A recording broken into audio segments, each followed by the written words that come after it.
Olá a todos, nós estamos aqui hoje para mais um videocast do grupo Tempo, Memória e Pertencimento.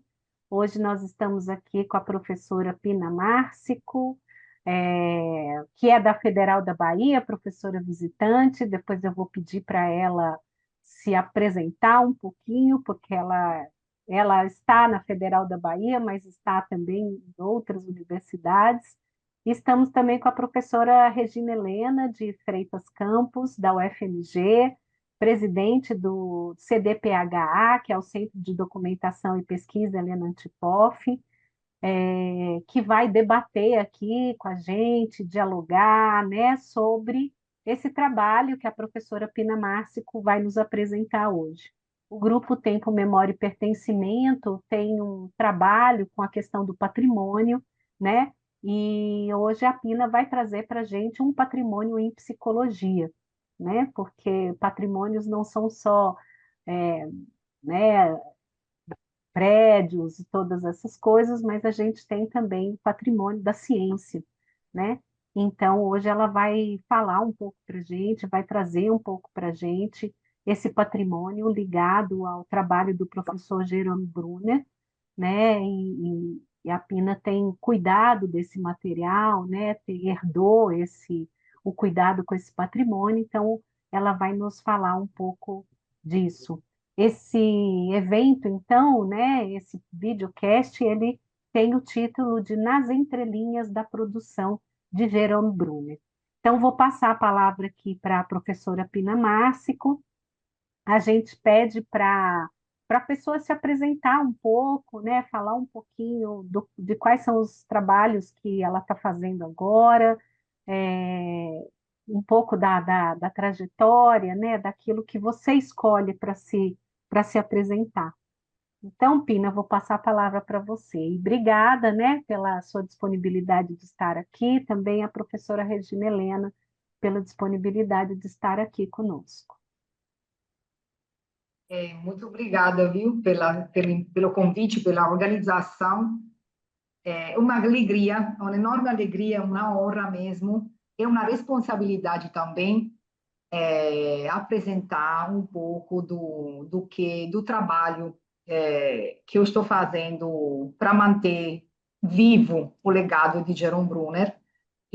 Mas antes de qualquer coisa, eu quero dizer que participo do grupo Tempo, Memória e Pertencimento, porque acho que este grupo de pesquisadores está fazendo um trabalho importante, absolutamente essencial para manter uma vivacidade da pesquisa dentro da história das nossas disciplinas, tanto da educação, da psicologia, das ciências sociais.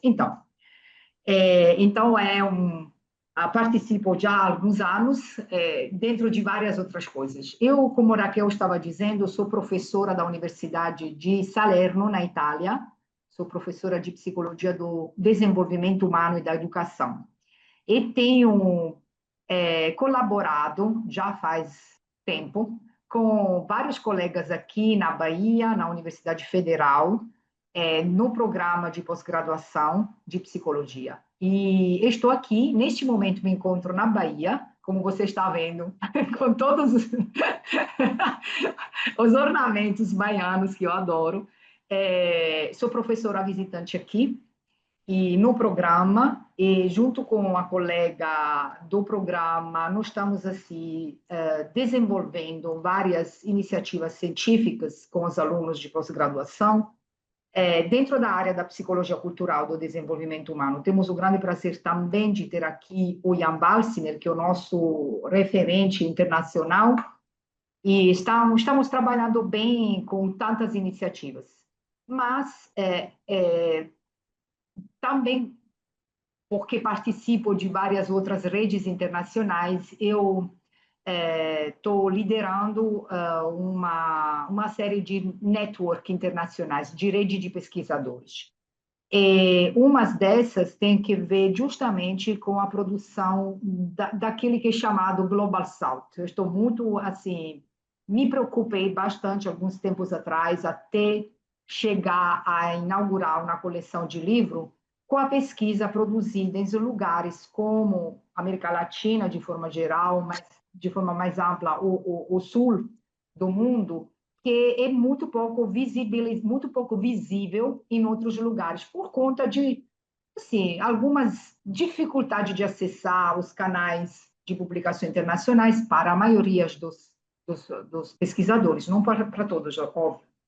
Então, eu estou me dedicando bastante também à produção, a trabalho editorial. Sou, neste momento, editora-chefe de 3 revistas de alto impacto, Human Arenas, Trends in Psychology e uma revista que se chama Social Journal of Social Action and Responsibility in Counseling Psychology, que tem um cunho mais aplicativo, de 5 coleções de livros que tem que ver com psicologia cultural da educação, com perspectivas desenvolvimentais, culturais, dentro do nosso campo de intervenção, Latin America Voices, Global South, então, várias coisas. É um grande investimento com a promoção das ideias, e particularmente das ideias de pessoas jovens, ou de ideias inovadoras, ou de coisas que precisam de ter uma, assim, de ampla distribuição, porque acho que tem coisas bacanas que está acontecendo, que ficam assim, um pouquinho limitada na disseminação. Além disso, eu sou past president este ano da Division 52, American Psychological Association. Então, me encontro, estou trabalhando neste momento com várias questões, depois da chegada de Trump, estamos com vários problemas nesse momento, mas eu fiquei assim, fui responsável, continuo sendo responsável por esse lugar de presidente pela Division 52, que é a divisão que se interessa de International Psychology, então, de questões globais no campo da psicologia, e sou presidente da European Society of Psychology, Learning and Teaching. Então, estou me preocupando também com lideranças desse tipo de organização. É isso. No mais, aqui não estou para falar. Dentro desse tudo, digamos, eu tenho algumas linhas de pesquisas que eu estou dedicada. Uma dessa se chama Cultural Psychology of Education. Eu estou interessada em entender a componente cultural dentro dos processos educacionais. Isso vem direito da produção do próprio Jerome Bruner, que, na verdade, ele tem um texto que se chama Cultural Psychology of Education, que foi publicado na década do ano 90, 1996, para ser mais específica. E eu encontrei Jerome Bruner nos últimos 10 anos da vida dele. Ele tinha uma vida muito longa, ele morreu com 100 anos de idade. Eu encontrei ele na Itália, ele já estava assim, há anos participando de várias coisas com colegas italianos, particularmente lá na Reggio Emilia, onde ele trabalhou por anos, acompanhando o desenvolvimento do projeto Reggio Children. E ele tinha outras colaborações, e numa dessas vezes ele foi na minha universidade, nos encontramos, e como ele era uma pessoa extremamente fácil para lidar, embora a diferença de idade, embora a diferença de proveniências culturais, embora tudo isso, a gente começou um diálogo muito interessante, que mudou praticamente a minha vida. Então, de lá para cá, ele já estava com 90 anos, muito lúcido, mas ele continuando viajando, ele foi visitando a minha universidade a meu convite várias vezes, até o ponto que não pude mais viajar, porque quebrou uma perna, assim, o quadril deu problema, então ele me convidou a ir por lá, em New York, e essa troca continuou por alguns anos. E foi uma troca também de correspondências por e-mail.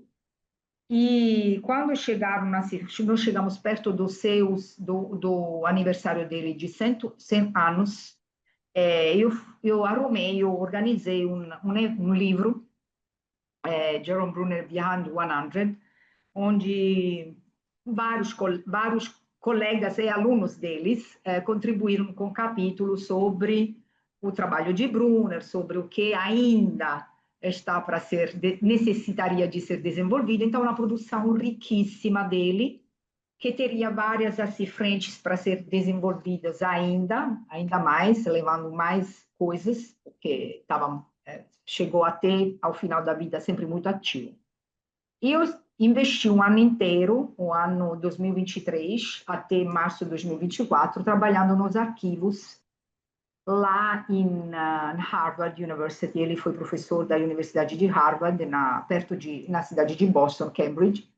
E tem várias coisas lá, tem dezenas de caixas de materiais deles que nunca foram trabalhados, catalogados, nada. Fica lá. E tem infelizmente, eu posso dizer, infelizmente, não tem muito interesse em trabalhar com esse tipo de material riquíssimo, porque como Regina Helena, professora, que agradeço a presença, agradeço imensamente, porque aprendi muito com ela, visitando o acervo Antipov, lá em Minas Gerais. Gente, você está fazendo um trabalho maravilhoso, que vai ser um modelo para qualquer pessoa que queira investir. Mas é isso, ninguém ou pouquíssimas pessoas têm interesse a trabalhar com arquivos, porque é muito trabalhoso, porque é muito desafiante, porque você tem que entrar não é só entrar, gente, desculpe que eu estou me assim, expandindo, mas é propedêutica aquilo que eu vou dizer. Não é simplesmente entrar, pesquisar, sabe, mergulhar lá. E é um trabalho que tem que ver com a reconstrução do pensamento de um autor dentro de um contexto histórico-cultural. Então, é um trabalho que vai além do autor, tentando reconstruir a reconstrução do diálogo desse autor com os demais e com aquele clima cultural dentro dos quais ele ou ela se desenvolveram no pensamento deles ou delas, as teorias deles. Então, construir como é que se chamaria? The knowledge system, o sistema de conhecimento que alimentou ele, no caso de Brunner, e que ele retroalimentou. Então, é muito mais que trabalhar simplesmente com a figura do pesquisador. É o pesquisador dentro daquela época histórica, dentro daquele momento. Então, como o Brunner viveu 100 anos até o final, então é um trabalho gigante, porque é óbvio que ele passou todas as etapas da vida, todas as fases da psicologia, praticamente, entendeu?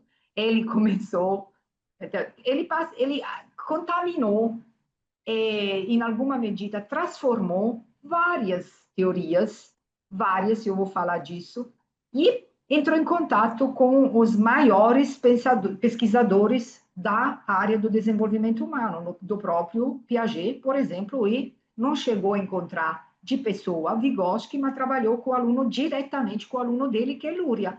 Então é uma figura extremamente complexa para pegar como um todo, não é simples, não.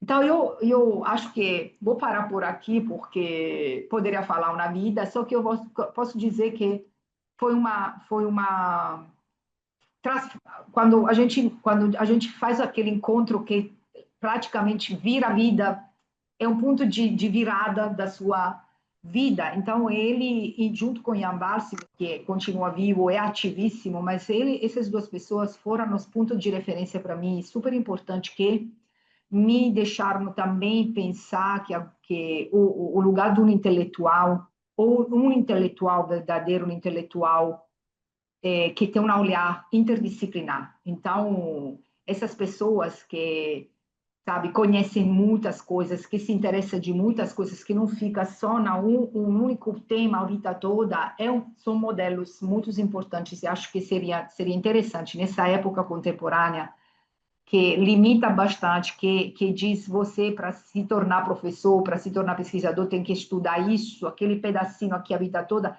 Esses modelos, como o Jerome Brunner, só vai de contramão essa lógica, entendeu? Uma lógica muito diferente, entendeu? De um intelectual integral, intelectual que está no seu tempo e dialoga com as questões do seu tempo, né? E tal é isso.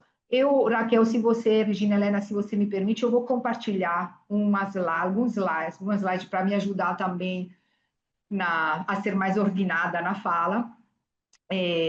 qualquer coisa, se eu interromper, vai ser mais um diálogo, mas eu queria... infelizmente, as minhas slides vai ser em inglês, eu vou falar em português, mas as slides vai ser em inglês, porque a minha competência na escrita em inglês e em portuguesa não está. Não está. Aí me viram mais ou menos bem na apresentação oral. Não sei se daria, se daria conta de escrever de forma correta em português. Então, além do título, a gente vai para as... podemos já passar pela próxima slides, porque eu quis explicar um pouco a razão da apresentação de Jerome Bruner dentro do... Por que a gente se está preocupando com Jerome Bruner dentro do grupo Tempo, Memória e Pertencimento, né? Justamente para esse lugar das bibliotecas pessoais e dos arquivos na história das ideias. Então, acho que isso é um pequeno contributo que, junto com a professora Regina Helena, a gente está tentando desenvolver, as demais, vocês mesma, Raquel. Aí vamos, próximas slides, por favor, porque eu levei aqui uma foto essa é do lado, olhando para a tela, do lado de esquerda, é a casa de Jerome Bruner, a casa mesmo sua, em New York, onde eu fui várias vezes. Essa biblioteca que você está vendo deste lado, ela é a biblioteca pessoal dele, na casa dele, em Mercer Street, em New York. E quando ele morreu, nos 2016, depois de alguns meses, essa biblioteca toda foi assim, transferida, migrada para a Holanda, no Instituto de Psicolinguística do Max Planck. Então, o Max Planck, e aí foi reconstruída do jeito que estava, e você pode ver a reconstrução do lado de direita, olhando para a tela. Então, essa imagem do lado de direita é dentro do Max Planck Psycholinguistic Institute, em uma cidade que se chama Nijmegen. Max Planck é uma instituição de pesquisa muito importante, que é a Alemanha. É a única sede fora da Alemanha é esse instituto, que o próprio Brunner contribuiu a instituir, a fundar, junto com alguns outros pesquisadores, particularmente Pim Lebel, que foi o professor que, depois que Brunner morreu, se preocupou digamos assim, que esses livros não foram assim, perdidos no meio de nada, mas ele investiu, o Max Planck investiu um determinado tipo de valor para fazer essa transferência over the ocean, e aí fica. Como sempre, uma biblioteca, qualquer seja, vive lá, óbvio, mas vive se alguém vai... pega os livros, se interessa por aquilo. Eu fiz isso, eu participei da inauguração desse evento quando foi aberta, e depois a gente começou a pensar, agora, está muito perto de mim, estava na Europa, então, em vez de viajar indo e vindo, estava lá. Então, eu visitei várias vezes essa biblioteca, até o momento que a gente pensou que talvez era interessante fazer um pequeno projeto sobre isso. Pode passar, por favor, a próxima slide, porque, como eu estava dizendo, lidar com uma biblioteca de um autor como é Jerome Bruner vai muito além digamos, da forma de pensar do aquele pesquisador, mas é uma forma de estudar as histórias das ideias. E como Bruner ele viveu antes e depois da Segunda Guerra Mundial, você vai ver como se foram as transformações das ideias sobre o que é os seres humanos e as demais questões antes e depois da Segunda Guerra Mundial. Então, uma biblioteca desse tipo é uma biblioteca sobre um período histórico, e aí o que era privado, no caso, uma biblioteca privada que ficava em um apartamento privado, inacessível, se torna pública. Então, você aprende quais eram os interesses dele, de Brunner, mas também quais eram as pessoas com as quais ele estava dialogando, entendeu? Quais eram as ideias, como é que ele estava lidando, o quanto ele estava se preocupando e com que se estava preocupando, entendeu? Então, é isso que a gente está fazendo. Nós organizamos um evento também que a professora Regina Helena, junto com o Sérgio e outros colegas, participaram lá, o próprio Mark Radcliffe de Genebra, do arquivo Jean Piaget, sim, organizamos um evento sobre o que significa alimentar o estudo com arquivos e biblioteca pessoal. Podemos passar, por favor, a próxima slide? Então, vou rapidinho aí. Então, é isso. Mais ou menos já falei. É uma forma de entender tanto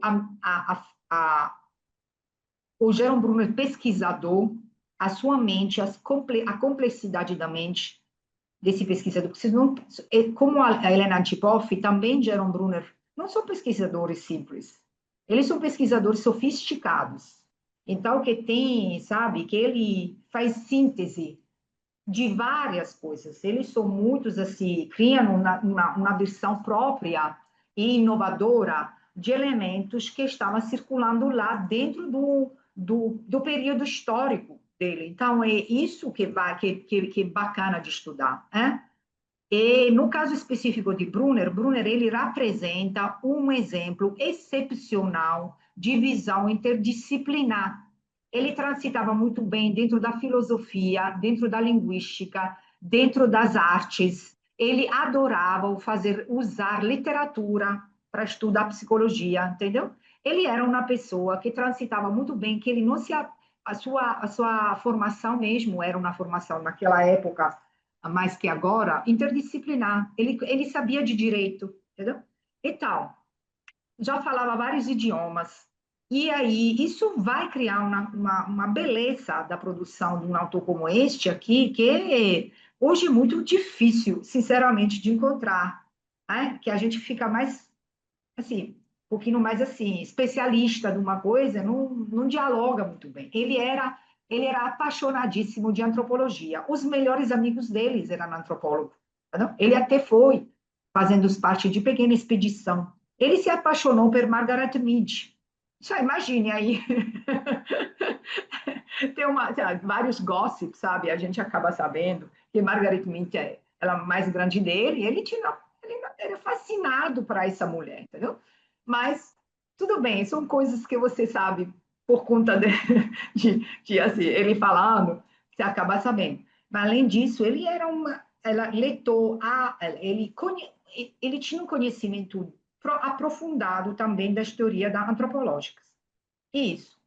Mas vamos, continuando aqui nas slides, eu queria, aí, ó, assim, acho muito bacana sempre apresentar uma imagem do autor, porque, veja, a cara de Jerome Bruner era uma cara, era uma cara, era uma pessoa de bom humor, né? Era uma pessoa extremamente sociável, que gostava de conversar. Gente, eu me lembro as primeiras vezes que ele foi na minha universidade, ele ia andando nos corredores, a gente ia assim, sempre assim, a gente deixava, a gente sabia, assim, anunciava a chegada de Jerome Bruner, mas ele não gostava muito de coisas oficiais, gostava mais de tomar café, fazer conversa com os alunos e tal. Ele parava as pessoas no corredor, falando, e você, como está a sua vida? Tudo bem? Você pensa isso, aquilo? Nesse sentido, então, era uma pessoa, de fato, genuinamente interessada ao outro, ao ouvir do outro, a perspectiva do outro. E era uma pessoa que amava e tinha um respeito profundo para os alunos, o seu, os outros. Ele tinha, assim, uma admiração para as pessoas que tinham as ideias novas, frescas, entendeu? Ele era em busca desse tipo de coisa. Adorava a arte em todas as formas, literatura, poesia, pintura, teatro, é isso. Mas aqui nós estamos dentro da minha universidade, dando uma palestra para os alunos, nessa imagem, alguns anos ele... E depois eu continuei visitando ele na casa que a gente até limpando o prato junto. Ele era desse tipo, entendeu? Uma pessoa extremamente do dia a dia. Podemos passar, por favor. Para eu apresentar um pouco do perfil psicológico do Brunner, que eu acho interessante, em uma ocasião, era fevereiro de 2014, já ele não viajava tanto, depois de 2 anos ele faleceu, mas então, nessa ocasião, eu fui até ele, lá em New York, para entrevistar ele, a entrevista foi, não foi na ocasião, foi um ano anterior, no 2014. Então, eu encontrei ele, e aí, de repente, sem nenhuma, sim, nem tinha pensado nisso, eu acabei perguntando para ele, mas o que significa ser feliz? Então, eu depois me deu conta que eu estava perguntando uma questão tão radical, tão essencial, a um pesquisador, sabe? É muito difícil responder o que é para você ser feliz, entendeu? O que significa ser feliz. É uma pergunta impossível para ser respondida, mas ele me disse uma coisa que eu achei, ainda hoje eu vou ficando pensando sobre isso, eu penso nisso. Ele me disse que a felicidade ela é dada por três coisas. Primeiro ponto é tentar dar uma ordem ao mundo ao seu redor. Fazer coisas, entendeu? Ser ativo em fazer coisas. E terceiro, ter pessoas para se cuidar. Mas que as primeiras duas coisas, sem a terceira, não vale muito. Então, eu acho que isso é uma mensagem poderosa, assim, importante, que diz como o cuidar do outro, cuidar, se importar com o outro, é o que se torna, nos faz humanos, faz com que nós somos seres humanos melhores. Então, eu acho que isso é uma mensagem importante que eu peguei, faz muito sentido para mim, então, talvez por isso que eu estou me preocupando estou me cuidando do legado acadêmico, científico dele, porque é importante esse ter care das pessoas. Podemos passar, por favor? E aí, só um perfil um pouquinho assim, geral, tem muita coisa para falar sobre ele, mas eu vou rapidinho aqui. Ele é um homem das revoluções científica, porque a gente sabe só de algumas deles, talvez, o quanto ele contribuiu à chamada revolução cognitiva, mas antes disso, ele já contribuiu a mudar radicalmente, fiz um shift no paradigma sobre percepção. Nas épocas dos anos 40, logo depois voltar de Paris, onde ele morou um tempo depois da Segunda Guerra Mundial, ele se encontrou com Sartre, com Simone de Beauvoir, ele entrou em contato com essas pessoas, esses filósofos, e se contaminou bastante, e voltou nos Estados Unidos, na Harvard University, e começou, inaugurou uma linha de pesquisa sobre percepção, que tive assim, foi basicamente um tipo de trabalho extremamente simples, mas extremamente poderoso, porque ele trabalhava com crianças de camada popular e com crianças um pouquinho de classe média, que eram os filhos dos professores colegas da universidade, apresentando para eles moedas de vários tamanhos e de valor diferente, pedindo para ele, para as crianças, desenhar, de observar e desenhar logo depois fazer um desenho da moeda, entendeu? Do perímetro.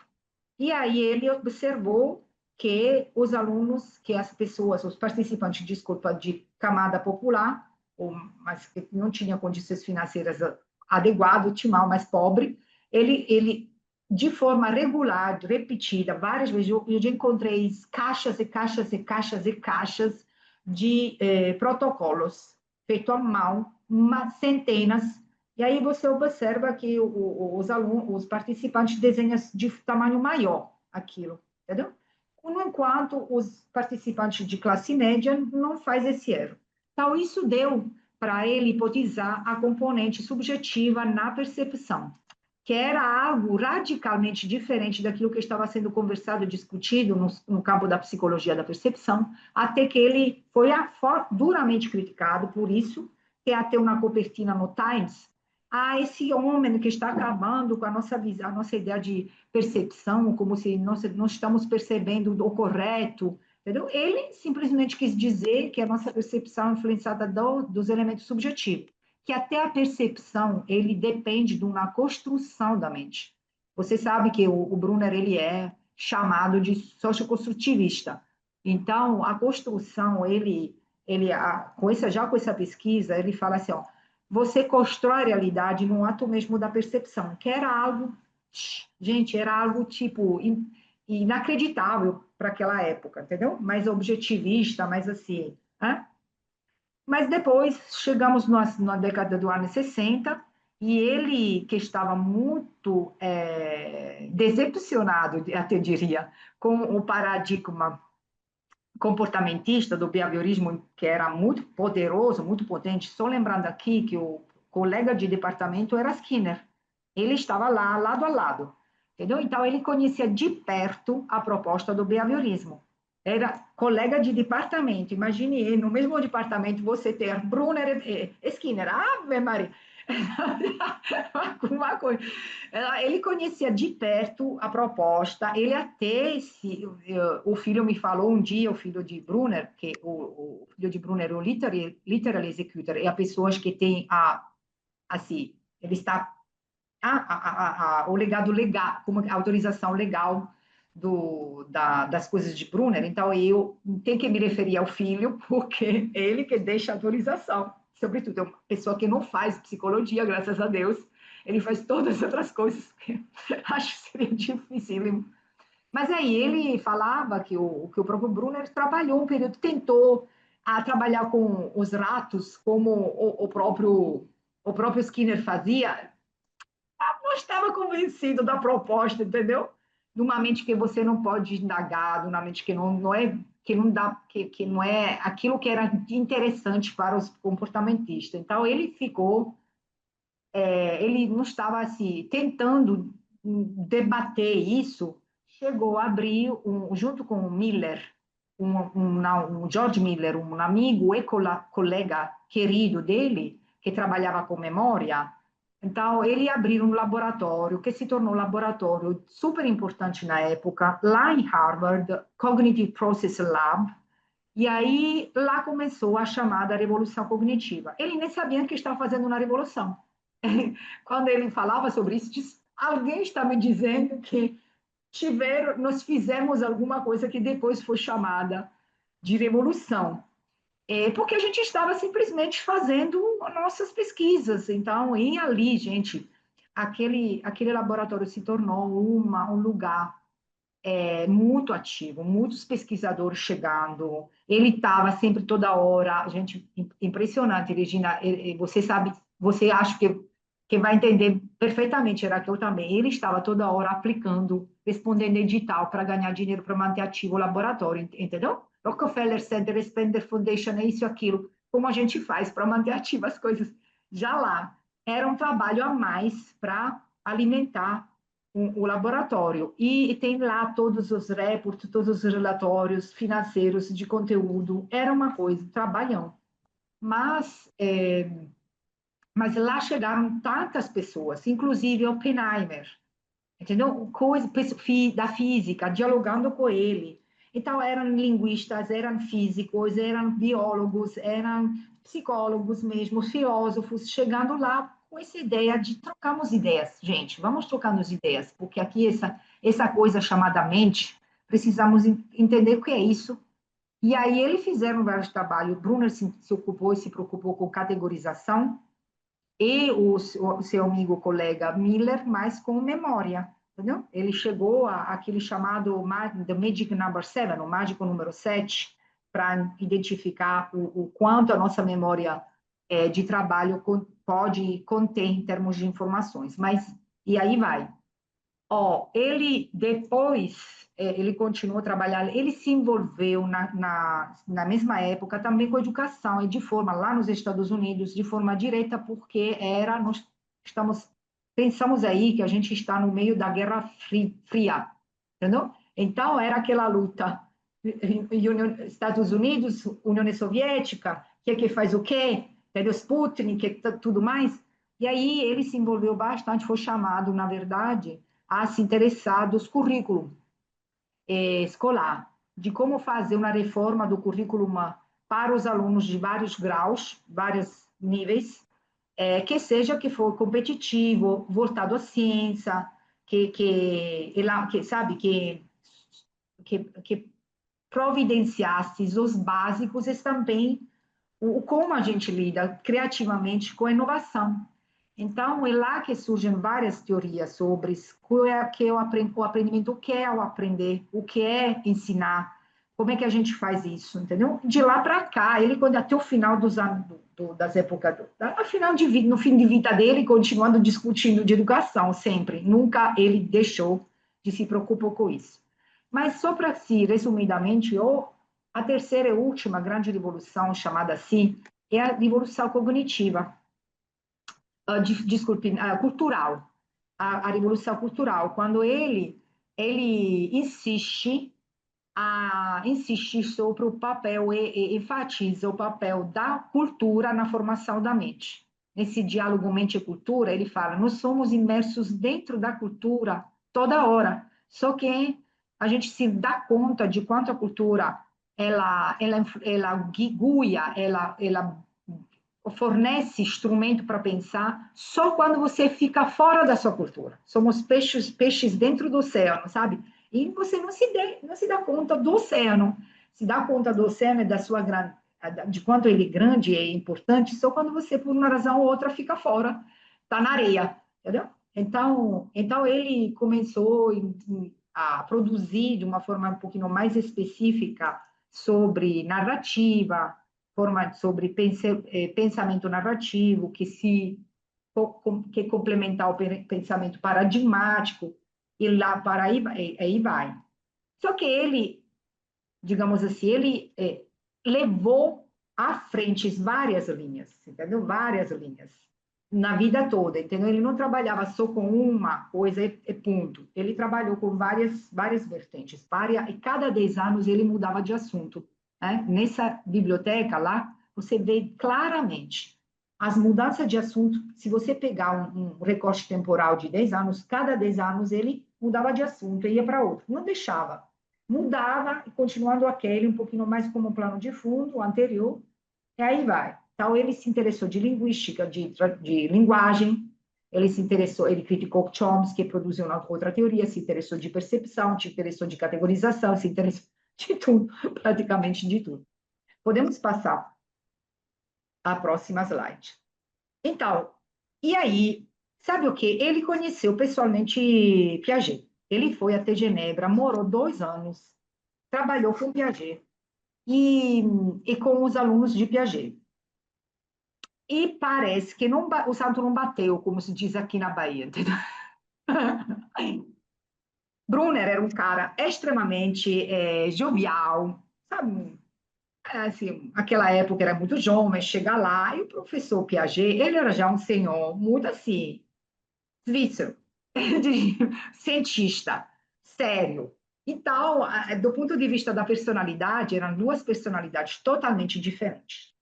E Brunner, ele começou a ter uma amizade muito próxima de Barberi Nelder e das outras colaboradoras de Piaget.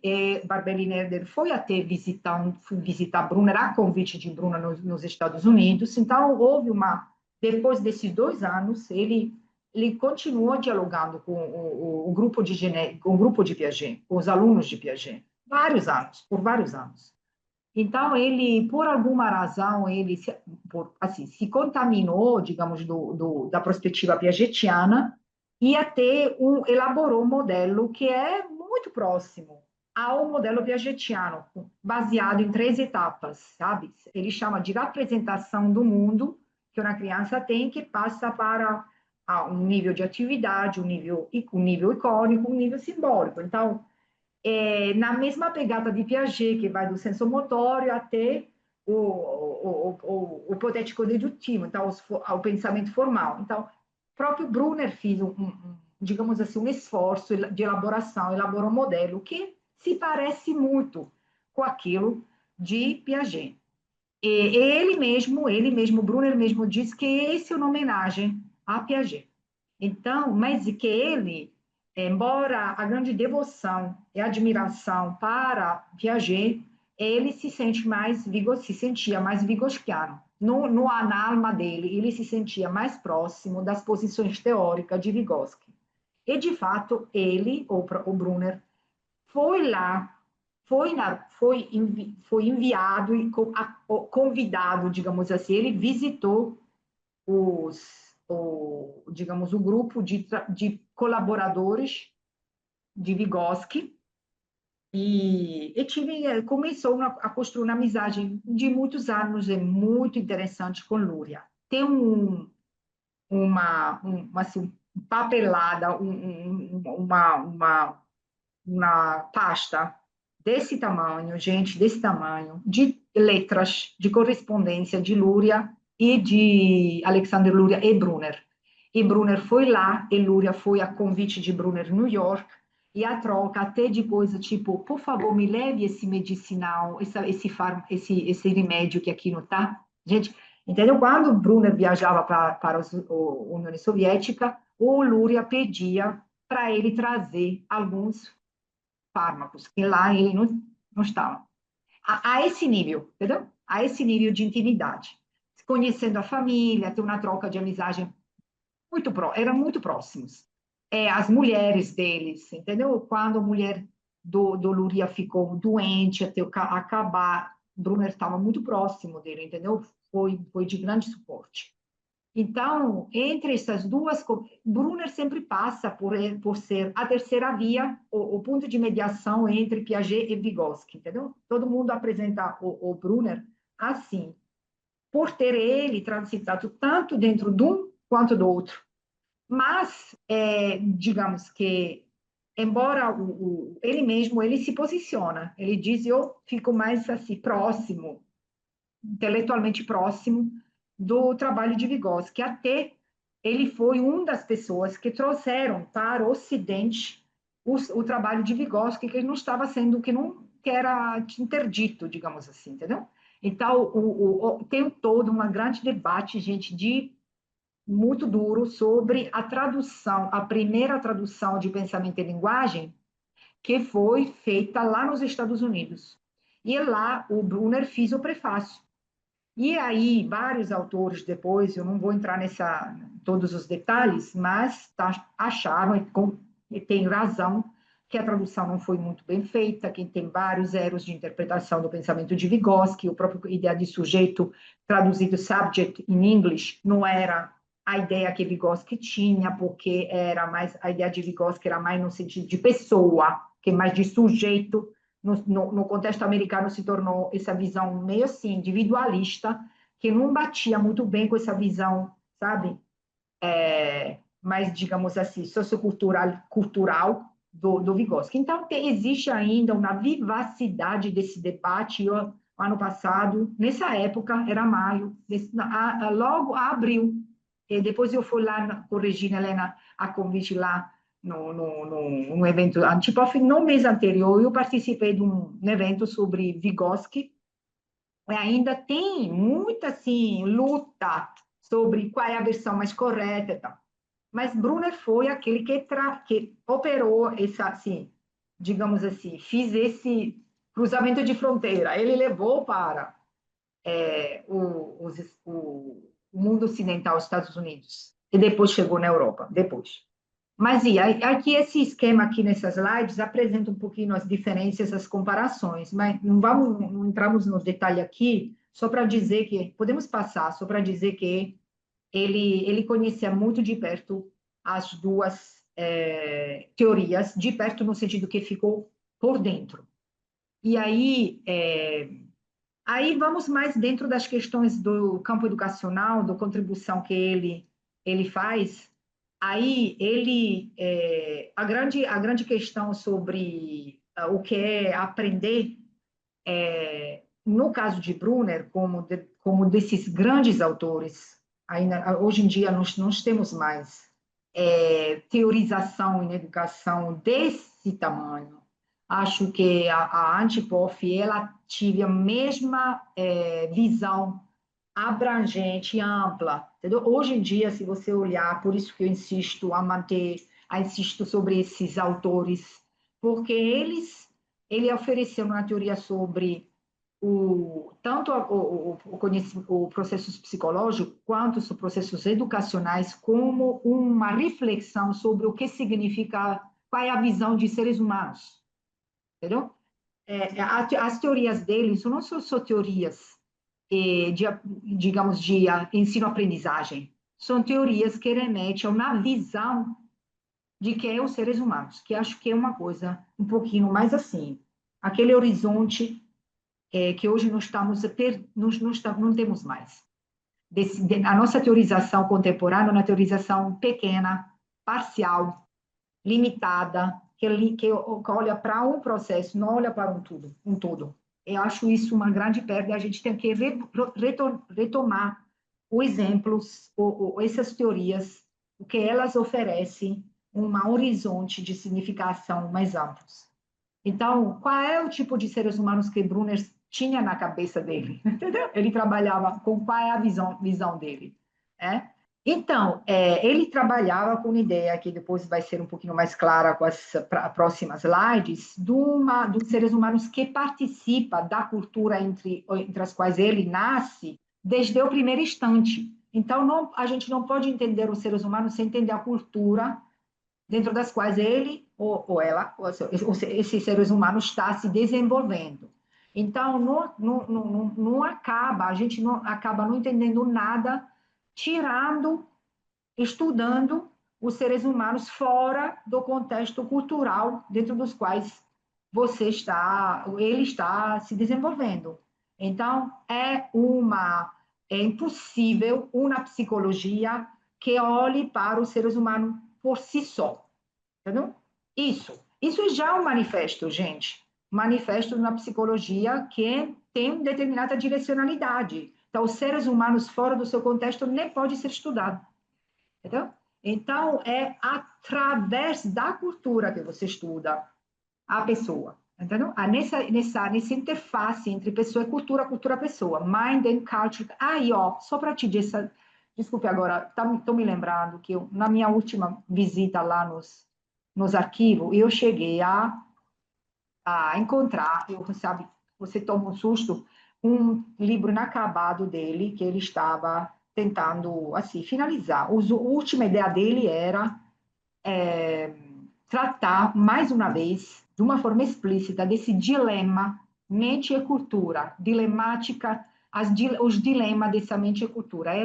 Ele não concluiu esse trabalho, porque enviou, é interessante, ele enviou para a editora Harvard University Press, que foi sempre a editora dele a vida toda, e a senhora lá se chama Elizabeth, eu entrei em contato com ela, ainda é viva, ela falou, Jerry, tudo bem, muito bacana essa sua ideia, só que esse texto como está pequeno, então não chega a ser um número X de página, que era o tamanho do livro que ele queria. E aí você teria que ampliar, porque ele colecionou, juntou várias lectures que ele tinha, palestras que ele tinha feito, indo em vários lugares, a convite e tal. Ele fez várias edições, trabalhou em cima dessas lectures. Ele estava arrumando um texto, só que a editora falou que estava pequeno e não deu tempo para ele ampliar. Era já no final de 2016, ele depois ficou sem, sabe, trabalhou. Então, ele, de 2014, então, ele já estava lá, um ano antes que ele faleceu, ainda estava com essa ideia do dilema entre cultura e mente. Continuou com esse foco. Onde começa um e acaba outro? Entendeu? Não tem como. Esse é imbrincado de uma forma que você não pode separar. Podemos passar. E aí, essa ideia de construção do conhecimento, que é fundamental na posição dele. Então, nós somos Nós somos aqueles que constroem. Não é que a gente acaba achando, como é que se diz, a realidade está lá fora, e nós, como os pesquisadores, vamos lá, pegamos essa realidade. Essa realidade que a gente estuda, ou a realidade até psicológica, ela sai do encontro e dentro das categorias que você usa para olhar a realidade, é a realidade, entendeu? Então, essa visão construtivista da mente, isso parafrasando aqui em slides, mas esse é o ponto de partida dele. Ele nunca abriu mão dessa visão de uma mente que constrói e concorre à construção da realidade, daquilo que é chamado mundo, do próprio mundo. Podemos passar? E aí, we always have to construct what we think the world is. Nós sempre temos que construir o que nós pensamos o mundo é. Então, é aí que ele aponta essa construção da realidade e, na verdade, ele também distingue duas formas de construção dessa realidade, duas formas com as quais nós, como seres humanos, construímos a nossa realidade, usando um tipo de pensamento paradigmático, que é aquilo que a gente aprende de forma lógica, linear, uma coisa que leva a outra, e temos outras formas de pensar, que é aquela do dia a dia, que é o narrative thinking, que é uma mente engajada em coisas que não necessariamente têm uma lógica linear de causa e efeito, mas que lida com a ambiguidade, que lida com a incerteza, que lida com as múltiplas versões do mundo, e tudo bem, entendeu?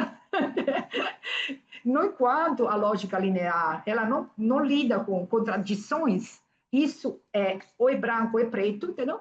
Nós, na vida cotidiana, a nossa forma de pensar é uma forma de pensar muito mais complexa e mais próxima à subjetividade, às complexidades, às contradições, às ambivalências todas, e aí a gente vai construindo as histórias de vida, a narrativa de cada, para lidar com esse navegar dentro dessas várias múltiplas versões de mundo, e de vários mundos possíveis, né?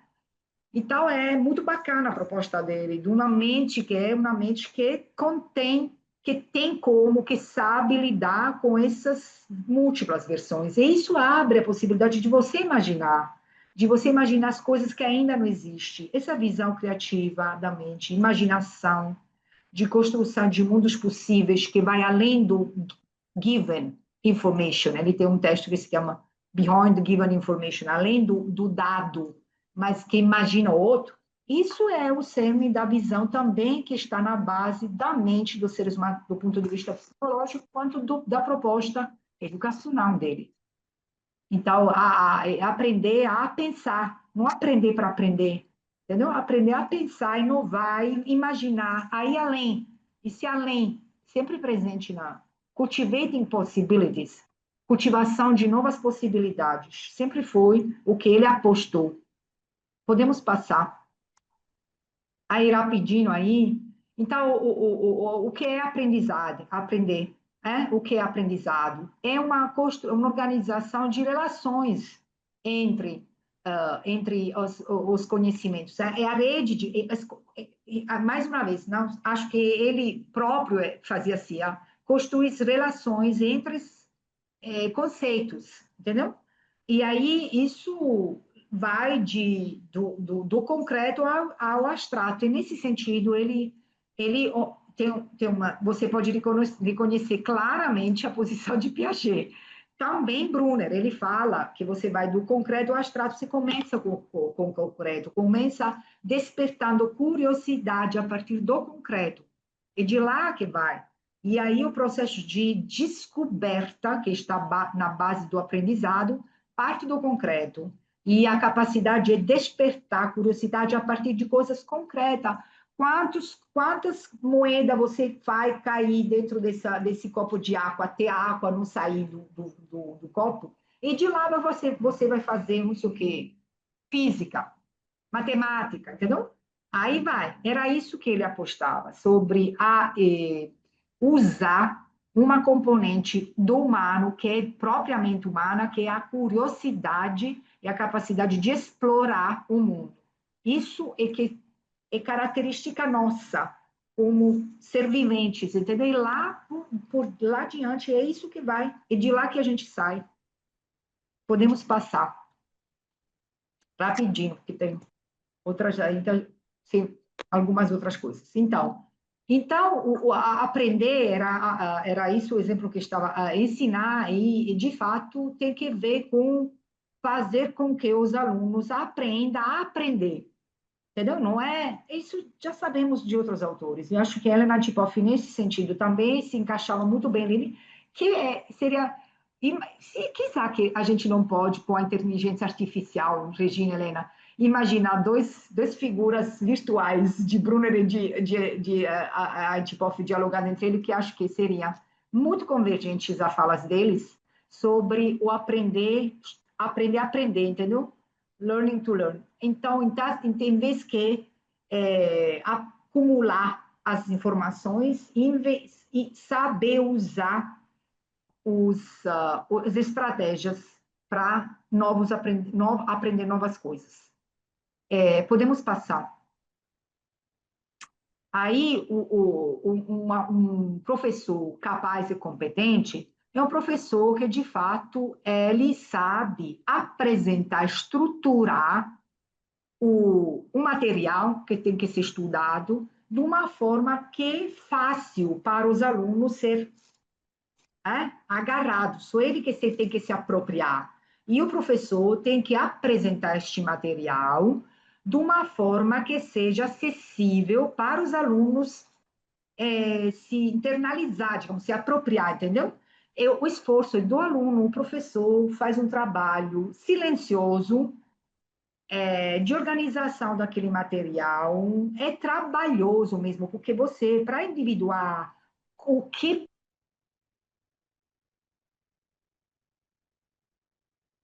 potente, aprofundado, saber qual é a sua estrutura da sua disciplina, entendeu? Eu quero ensinar matemática, eu tenho que saber muito bem a epistemologia da matemática para entender o que eu vou oferecer aos meus alunos, entendeu? Não é uma coisa tipo, vou lá, apresento de forma adequada, apropriada, você tem que ter um domínio dentro da sua própria disciplina para apresentar a estrutura, o esqueleto da disciplina, não os elementos, porque aquilo os alunos vão aprender, sabe, a estrutura conceitual, a estrutura mesmo da disciplina, a forma de pensar a matemática, a forma de pensar a física. Mas então, aqui é a mesma coisa, a estrutura é a sequência, então a pessoa, o professor tem que ensinar digamos assim, tendo muito, colocando muita atenção na sequência das coisas, para ir na parte concreta, passando pelo icônico, chegando ao simbólico. Isso era a progressão que ele achava bacana, independente da idade, independente da idade. Isso não era conforme a idade, só com os alunos mais jovens você só trata de coisas empíricas ou práticas, mas não. É com todos, em todos os níveis. Você pode fazer esse círculo, sequência, do concreto ao icônico simbólico. E, de fato, ele trata se podemos passar para a próxima slide, aqui, por exemplo, com essa ideia que ele apresenta do Spiral of Learning, a espiral do aprendizado, do aprender, ele está dizendo exatamente, justamente isso. Não existe uma sequência, digamos assim, com base em etapas e em idade. Não. E todos os argumentos, qualquer que seja, podem ser apresentados até pequenininho, quando você tem alunos pequenos. Se você sabe, se você usar esta ideia de que você vai a pouco ampliando, se apresenta um tópico, não esgota aí aquele, mas você adiciona, amplia ampliando de idade, você amplia algo que já estava lá, que você foi apresentado por você desde criança. Então, isso gera um tipo de dinâmica de amplificação, né? Que não é aquela estática, mas é muito mais dinâmica. E aí era isso que a proposta dele é na direção de spiral, não é um modelo, digamos, de escada, né? Que é muito diferente. Pois é, podemos passar. Então, para chegar aqui na noção que ele, acho que uma das mais famosas, digamos, ele, quando a gente fala de Brunner, scaffolding, tá. Essa ideia, ela surge num estudo que ele conduz em 1976, 76, com dois alunos deles, trabalhando com crianças de idades diferentes, observando como as crianças pequenas resolvem um problema de encaixe de tipo Lego, tipo de encaixe de coisas para fazer uma construção. E aí ele se dá conta que quanto mais jovem o menino ou menina, tanto mais ele precisa de um suporte de uma pessoa adulta lá para resolver o assunto, a tarefa. E quanto mais cresce, tanto menos é importante esse suporte do adulto. A palavra scaffolding, em português, seria o andaime, aquele que você constrói ao redor de um prédio, quando você está fazendo renovação de um prédio, está construindo um prédio. Então, é um tipo de suporte, é uma metáfora, óbvio, um suporte temporário que você oferece a uma pessoa que está construindo os seus processos de conhecimento ou suas competências, que você vai simplesmente a suportar aquela fase e depois você tira esse andaime. E esse andaime, a gente imagina o quê? Coisas complicadas, não sei o quê, mas é muito simples. São, assim, ajudar a pessoa a se manter o enfoque na tarefa. E fazer com que o material para solucionar aquela tarefa, não se disperda no ambiente. Então, qualquer pai ou mãe faz. Quando a criança está fazendo um determinado tipo de trabalho, não sei, até com aquela brincadeira de criança que você coloca várias, sabe, aquilo que você tem que encaixar no quadradinho, dentro do quadradinho, uma coisa dentro da outra. Então, qualquer pessoa adulta, ele faz isso. Não é nada de extraordinário, de absurdo, de fora do comum. É muito comum. Então, é manter o enfoque, manter a atenção e fazer um suporte emocional àquilo. Reduzir a frustração, alimentar a motivação. Então, é isso. Só que o problema, do ponto de vista educacional, não é fazer scaffolding, é tirar. É tirar esse scaffolding. A dizer, perceber quando o aluno ou aluna, ou qualquer pessoa que está desenvolvendo, não precise mais. E respeitar o momento da independência dele. Então, é um sistema que ele vai da cooperação à independência, entendeu? Scaffolding, junto como a própria zona de desenvolvimento próximo, entendeu? Ele é uma ideia de que você começa na cooperação com outra pessoa para você chegar a uma independência, uma autonomia no uso daquela competência, daquela capacidade, daquela noção. Então, o scaffolding é algo temporário. Você tem que tirar no momento certo, porque senão você fica criando uma dependência na, que acaba com a autonomia da pessoa. Né? É isso. Vamos lá, passamos para a próxima slide. E aí, só rapidinho aqui, não sei quanto tempo ainda tenho, mas vamos rapidinho, que não posso pular muitas as slides. Eu só quero dizer que o Brunner, ele sempre foi uma pessoa muito comprometida com os assuntos sociais. E também, por exemplo, aqui na época dos anos 60, ele participou junto com Bronfenbrenner, ele era consultor do presidente Kennedy, que foi um aluno dele na Harvard.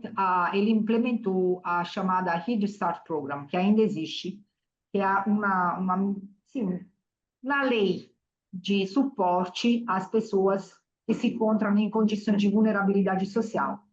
Aí a ideia era oferecer momentos educacionais, eventos, suporte educacionais, o quanto mais antes possíveis. Então, ele sempre acreditou na importância da educação infantil, das intervenções precoces.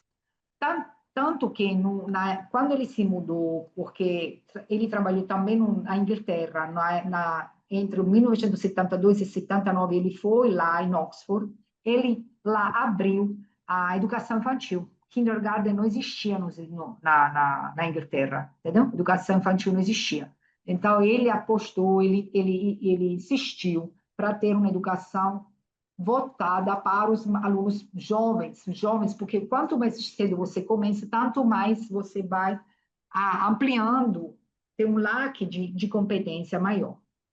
E aí isso explica também o interesse que ele tinha nas épocas seguintes para a Radio Children, para a Reggio Emilia, para a proposta dos... Podemos passar, Sérgio, para as propostas do próprio...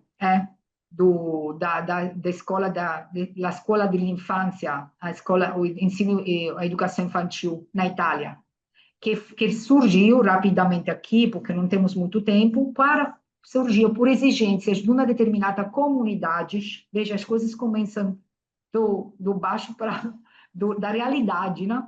Que em Reggio Emilia, um lugar na Itália, onde sempre existiu, a partir dos anos, digamos assim, da primeira metade do século XIX, a partir antes da Primeira Guerra Mundial e depois, um grande assim, comprometimento com a educação da própria comunidade. A comunidade, antes e depois da Segunda Guerra Mundial, investiu, a municipalidade investiu em escolas infantis. Por quê? Porque a ideia era ter uma educação infantil que se cuidava de crianças pequenas, no enquanto que os pais e as mães estavam trabalhando.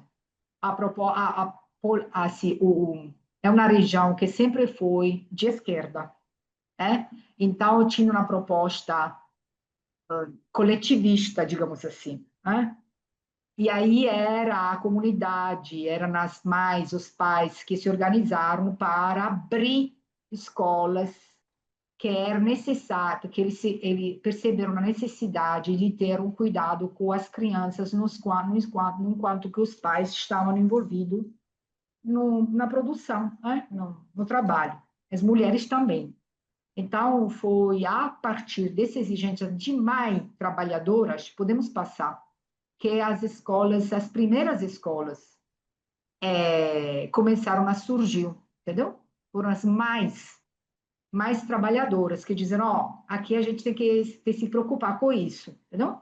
E aí abriram várias, que se tornaram tendo, assim, um diálogo muito aberto com a comunidade, com o território, com o lugar, entendeu? Aí os pais participando, contribuindo com o quando era possível, foi cuidado com a escola. A escola era parte da cidade, daquele lugar, né? A escola do lugar, entendeu?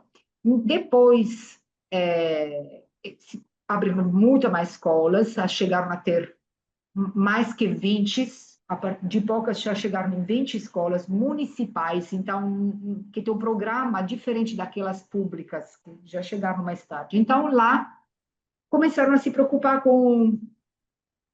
assim, como é que se diz, um programa mais científico, mais aprofundado, mais assim, sólido, robusto, do ponto de vista da proposta do currículo, e convidaram o Brunner a participar dessa construção.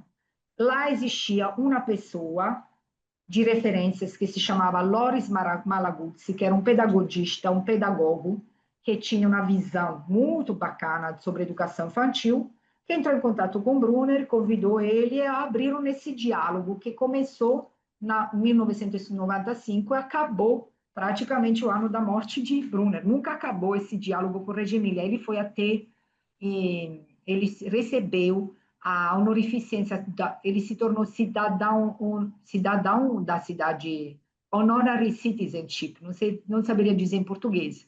Ele se tornou um cidadão honorário da cidade de Reggio Emilia. Então, ele vivia lá algumas semanas cada ano. Sabe fazendo o quê? Sentado nas cadeirinhas das crianças, o nome de quase 2 metros, imagine. Sentado lá, observando a criança. Entendeu? Lá, observando a criança. a criança despertando as ideias, imaginando as coisas. Por quê? Podemos passar na próxima slide, porque a proposta a pedagógica de Loris Malaguzzi era de introduzir a figura do atelierista, do mestre de arte, que trabalhava com coisas muito diferentes, não era trabalho tipo assim, pré-literacy, pré-numeracy, tal, coisas acadêmicas, era um trabalho artístico, trabalho com coisa diferenciada, com coisas que a gente até poderia achar que é lixo, por exemplo, mas que criavam uma situação para os alunos de invenção, entendeu? De criatividade, de explosão dos potenciais criativos e das linguagens das crianças. Então, todas as linguagens, poética, musical, todas, são muito alimentadas com essa visão do atelierista. E aí, Brunner acompanhou e não só acompanhou, mas contribuiu bastante com essa ideia do potencial do pensamento divergente, da criatividade, entendeu? Do quais são as capacidades de um aluno ou de uma aluna, essa idade que não tem que ser limitado, porque a gente faz o quê? A gente, quando um menino entra na escola, ele vai sendo, alguma coisa vai sendo reduzida em prol de outras, e tem uma perda também, tem um ganho e tem uma perda. Então, a ideia era de manter ativas todas as potencialidades. Podemos passar. Isso hoje, ainda hoje, um modelo se chama Reggio Emilia, passa pela experiência ativa do fazer dos alunos, sabe? De fazer, entendeu? A gente discutiu bastante com Regina Helena no casal lá em Minas, o ano passado. Aí, o brincar adquire um lugar educacional, um papel educacional. Não é brincar para brincar. Brincar é seríssimo, é importante, desenvolve, é um lugar de desenvolvimento. E o adulto, então, é simplesmente um facilitador daquilo que Brunner chamava learning by discovery, aprender por descoberta. Né? Não é um pacote de informações que chega prontinho em você, é você que vai buscando ela. E como eu faço, como eu arranjo, qual é o arranjo pedagógico para eu alimentar esse tipo de exploração do aluno, isso é bacana, entendeu? Porque lá em Reggio Emilia é o cerne da proposta. Podemos passar. E, então, aqui, assim, Brunner até escreveu bastante sobre essa territorialidade, diria. Brunner enfatizou muito bem que uma proposta deste tipo, que foi o modelo Reggio Emilia, ele só pode se dar em um lugar como aquilo, entendeu? Não é fácil de pegar e de implementar em outros lugares. Isso diz muito sobre o fato que uma educação ela tem que ter um legado, um link com o lugar. Não pode ser algo que é extrapolado, sai do nada, vai implementando lá. Como hoje em dia a gente está vendo receitas, como é que se diz, assim, pro pacote de propostas, que chega de um lugar e com a pretensão que você simplesmente implemente em um outro. Isso não existe. Então, o Brunner, ele faz uma descrição da cidade de Reggio Emilia como um exemplo concreto de um lugar educativo que se cuida das próprias crianças, entendeu?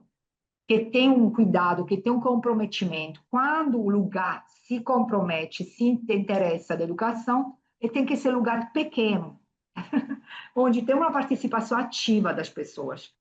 E aí, aqui ele, até, em uma folha de uma newspaper, de um jornal italiano que é famosíssimo, que se chama La Repubblica, ele fala assim, que o que ele observa que acha muito importante é que existe uma coisa que é pertencer ao lugar, entendeu? Aquilo é lá, é Reggio Emilia, é a proposta, é lá, porque é a cidade toda que se está preocupando com a educação. Agora, o que podemos extrapolar, o que podemos usar dessa ideia? Claro que a gente não pode pegar o modelo Reggio Emilia e implementar em Bahia, em Salvador. Isso não é possível, mas a gente pode ver quais são os elementos essenciais, porque uma proposta como essa pode ser o que é que pode ser pegado como exemplo e usado em outros lugares. Não tudo, mas alguma coisa, entendeu? Por exemplo, esse vínculo com o lugar, né? Isso é importante, qualquer seja, mas não pode ser desvinculado. Na educação desvinculada não dá, né? Não dá porque cria um cidadão que não tem pertencimento, alieno ao lugar, que torna-se, que vai ficar, que ele é acaba até ficando mal, porque ele não se encontra no lugar mais, entendeu? É uma educação desconectada, que cria uma identidade desconectada, né? Tem raízes. Então, é isso. O geral que se torna concreto, os princípios gerais da educação que se enraizam, como é que se diz? Que penetra no lugar, e o lugar vice-versa alimenta. Podemos passar. Aí ele continua na mesma direção, dizendo aí que uma das coisas que é muito importante que ele observa dentro desde criança, que a educação faz, é criar intersubjetividades. Então, os professores, os alunos, ele entra numa recíproca tentativa de entendimento mútuo. O que o professor quer de mim? O que a criança precisa, entendeu? O espaço educacional é um espaço intersubjetivo. E digamos, ele, até o último dia, eu posso te dizer, um belo dia, ele parou no meio da rua, a gente, diz assim, ele parou e me falou, como é que, me diga aí, Pina, como é que, eu tenho quase 100 anos, 98, alguma coisa, ele estava já aí, idosos, eu sou de outra geração, de outro mundo, e você é italiana, de outro mundo, muito mais jovem. Como é que a gente, independente desse, embora todas essas dificuldades, a gente se entende? Que é esse negócio da intersubjetividade? Era uma pergunta que ele continuava refletindo, entendeu? Porque a gente sabe muito pouco sobre o que é a intersubjetividade, na verdade. Depois de tantos anos, ele continuava se preocupando. O que cria essa área comum que a gente se entende, entendeu? Ou que a gente tenta entrar na mente do outro. Isso é maravilhoso. Então, ele achava que a educação ele é um espaço para construir intersubjetividade. É ponto. E aí, acho que já estou acabando. Sérgio, por favor, podemos passar para outra? Então, pode passar. E aí eu acho essa frase maravilhosa dele, que diz: conhecer onde você está, onde você encontra você, ajuda você a sentir a se construir um centro da sua tradução minha livre, um sentimento da sua própria identidade e do lugar do mundo, entendeu? Essa ideia que é importante, ele enfatizou mais uma vez, é importante que você em diálogo com o lugar onde você está, você constrói uma identidade de você, entendeu? Pode ser totalmente deslocada, de contextualizar, né? Podemos passar. E aí ele, dos legados, da mensagem poderosa que eu acho que ele passou para a gente, as gerações mais jovens, era isso. Eu não quero, ele falou, eu não quero, não me interessa, não me importa como os outros faz homenagem a mim e às minhas teorias. Isso é muito pouco relevante. Eu quero ver onde essas minhas ideias talvez sejam levadas para produzir alguma coisa. Não me importa, eu já fiz, eu estou feliz. Mas essa ideia talvez pode gerar outra coisa ainda. Então, vai gerar uma cadeia de coisas inovadoras. É isso que acho que a gente tem que fazer com as produções desses autores tão importantes, entendeu? Não parar, não mais ficar batendo as palmas só, mas elevar aquelas ideias, porque elas são produtoras de novas ideias. E aí por aí vai. Então, como último, acho para fechar, Sérgio, próximo. Ah, sim, só aqui eu perguntei para ele nesse volume, que é aquilo que é o volume na circunstância do seu aniversário, eu perguntei para ele quais eram as coisas que a psicologia tem que estudar, não, nesse próximos anos. Ele acaba dizendo que a psicologia tem que se interessar dos dilemas humanos, aquele que não tem uma solução, onde você não tem uma solução única, mas tem várias opções, porque isso diz muito sobre como é que as pessoas pensam, com seus processos psicológicos. Lá tem opção, lá tem possibilidade de construir algumas coisas novas. E então vamos, acho na última, acho, Sérgio. Isso. Então, ele trabalhou muito sobre essa ideia do que é que torna a gente humanas. Como é que nós somos aquilo que somos, entendeu? O que faz com que a gente é humano, o que precisamos para ser mais humanos do que somos já. Então, eu acho que isso é um grande desafio para nossa agora ainda mais nessa nossa época difícil, gente. Estamos cercados de guerras, estamos cercados de destruição. E acho que agora, ainda mais que antes, nós temos que perguntar o que nos torna humanos, né? Tendo um horizonte amplo. Não podemos ficar mais assim calado e pequenos, né, nas nossas teorizações, né? Voltando para esses exemplos gigantes de pessoas como Helena Timoth, como o Jerome Brunner, como o próprio Vygotsky e tal. É isso. Muito obrigada, viu? Estou curiosa para saber as impressões de você, feedback de vocês. Obrigada, Pina, muito legal, muito interessante, né? Acho que a gente vai ter bastante coisa para conversar.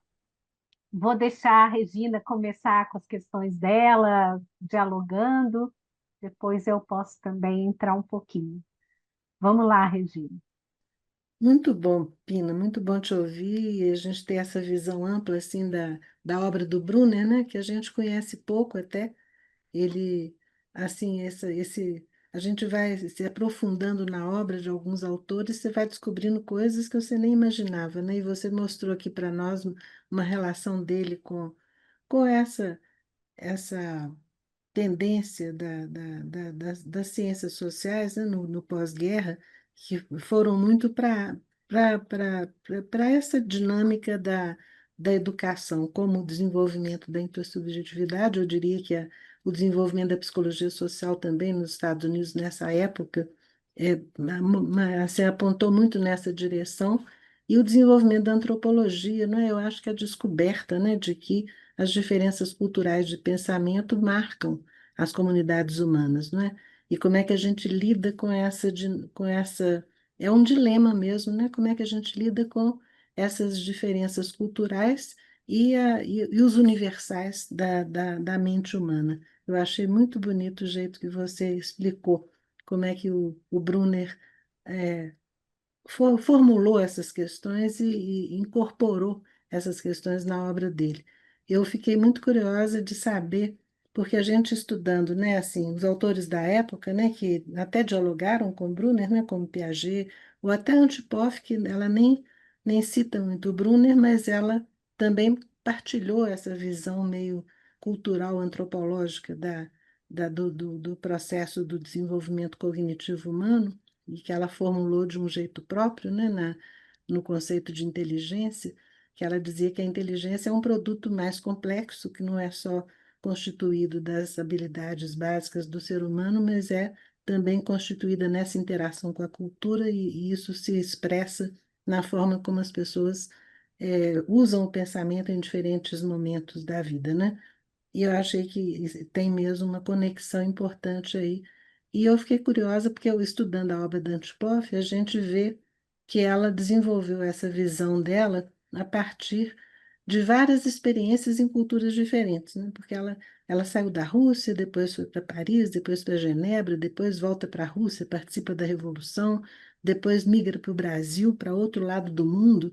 Então, isso foi, eu acho que foi constituindo na visão dela essa visão assim generosa com a mente humana, né? Que ela vai mostrar assim as diferentes formas de pensamento em diferentes momentos da vida e como é que esse pensamento é sempre situado em relação àquele contexto, igual você falou em relação ao Brunner, né? E eu fiquei muito curiosa de te perguntar como que você acha que ele desenvolveu essa visão tão generosa também sobre o desenvolvimento humano e como é que ele incorporou essa visão antropológica e cultural que acabou aproximando ele dos soviéticos, né, da obra de Vygotsky, provavelmente através de Lúria, né? É outra curiosidade que eu tinha também, como é que aconteceu essa conexão do Brunner com Lúria, que eu acho que deu uma virada na psicologia norte-americana que até hoje a gente está vendo os frutos disso, né? As duas perguntas que eu queria te fazer. Sim, então, a diferença de Antipov e de alguns outros autores, Brunner não viajou, digamos, ele não mudou de mundo tanto quanto, por exemplo, a própria Ellen Antipov. Ele nasceu nos Estados Unidos, ele se formou nos Estados Unidos, ele viajou, ele foi, claro, na França, quando na Segunda Guerra Mundial, ficou um tempo, conhecia, óbvio, vários pesquisadores europeus. Então, ele foi no Japão, foi em algum momento até na África, mas eu diria que ele depois voltou, ficou na Inglaterra e depois voltou nos Estados Unidos. E, mas ele era, primeiro, filho de imigrantes. Ele era filho de uma família polaca, da Polônia, né? Que a, já antes dele, ele nasceu nos Estados Unidos, ele nasceu em New York. E o pai, ele era um imigrante. Então, eu acho que isso já dá, ele era um imigrante judeu. Isso é algo que cria um determinado tipo de assim, visão do mundo, entendeu? E, além disso, o pai dele, falando só dos elementos biográficos, o pai dele, ele trabalhava com importação e exportação. Então, ele viajava toda hora entre os Estados Unidos e Europa. O pai, ele era um dono e fazia esse import-export de relógios que hoje se chama Bulova. E na época, Bulova é um brand bem famoso, bem caro também. Na época era Brunner. E aí ele incorporou, ele fala que eu acompanhava o pai até o porto, olhava desse barco sair, né? Aí essa ideia do mundo que está lá, de uma alteridade, de uma outra idade, acho que foi para ele um elemento muito despertador, muito assim, instigante, que ele incorporou na sua própria formação. E outra coisa, o pai morreu quando eles. Essa é a minha hipótese, que tem que ver muito com os aspectos biográficos. O pai morreu quando ele tinha 12 anos de idade. Então, um menino muito jovem, ele ficou sem pai, e isso significou que uma família que era de classe média, até aquela época, se empobreceu, e graças ao pai tinha assim, já imaginando o futuro, ele tinha reservado ou colocado um valor para ele estudar. Então, ele não morreu de fome, nem ele foi para as melhores universidades, porque o pai tinha guardado um valor para o estudo dele, mas a família toda começou na migração, mudando de cidade, de escola, de lugares, para a vida toda, até quando ele chegou a ter 18 anos. Então, ele mudou de escola. Essas migrações internas significou para ele mudar de escola, de professores, de amiguinhos, entendeu? Então, embora não seja uma migração de países, ele foi, ele foi toda hora assim, lidando com esse deslocação, recolocação, reconstrução de conexões. E aí por isso que acho também que ele imaginou uma forma de aprender que mais tem que ver com a estrutura e não com as noções, porque ele tive que aprender com a estrutura de uma disciplina para poder lidar com tantas mudanças, entendeu? Ah, Uhum. acho que o Brunner ele representa todas as teorias dele são expressão de algumas coisas biográficas dele, que também o scaffolding. E aí isso foi uma uma minha hipótese, por isso que ele incorporou essa abertura, a diversidade, a incorporação das diversidades, lidando com várias coisas. Para responder, não sei se é uma hipótese suficientemente assim, adequada, mas cria uma forma de ver o mundo um pouquinho diferente. A gente É, vê, né? e quando ele quando ele assim, foi à universidade, entrou na universidade, ele se envolveu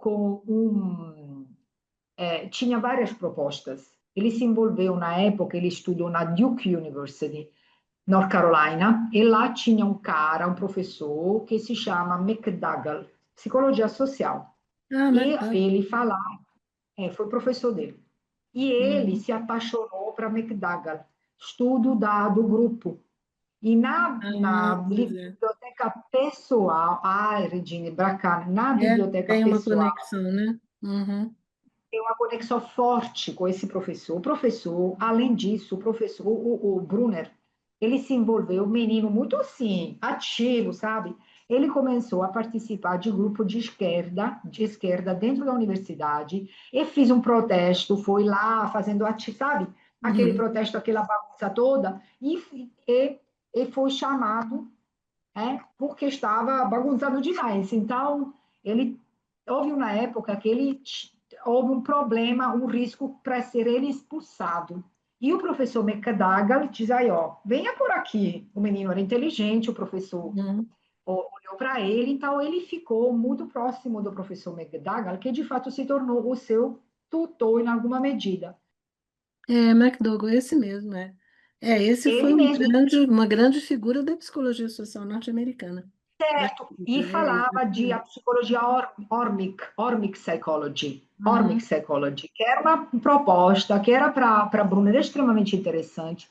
Ele Uhum. não tive muito assim, depois daquela época, ele ficou uma figura meio esquecida, não é? Não, não passou, mas foi Não, importante, ele né? ficou na primeira geração. Depois veio a segunda Isso, geração, que foram os alunos, o Kurt Lewin e os alunos dele, isso, Lewin, que exato, fizeram a dinâmica de grupo e elaboraram aquelas exato, teorias da interação social, no pequeno grupo. exato.